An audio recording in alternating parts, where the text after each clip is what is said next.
do I stop my budgies from mating? Budgies are known to be very social birds, and they tend to mate for life.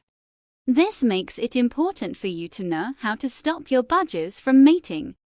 Mating can lead to the birth of weak or sick budgies, which can be very costly to handle. So, in this video, we will be discussing some tips on how to stop your budgies from mating.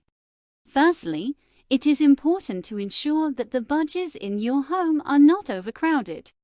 Allowing for enough space for each bird to move around freely is crucial. This will help to prevent them from feeling cornered and forced to mate. Secondly, ensure that the diet of your budgies is healthy. They should always have access to fresh fruits, vegetables, and seeds.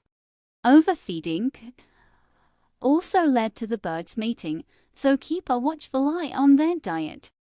Thirdly, keep the environment of the cage clean and free from any hazards. This will help to prevent the birds from feeling stressed and anxious, which can also lead to them mating. Lastly, it is advisable to introduce your new budgies to the other birds in the group gradually. This will help to prevent them from feeling overwhelmed and stressed out, which can also lead to them mating. In conclusion, by keeping your budgies in a spacious environment, ensuring their diet is healthy, keeping the environment clean, and gradually introducing them to the other birds, you can effectively prevent your budgies from mating.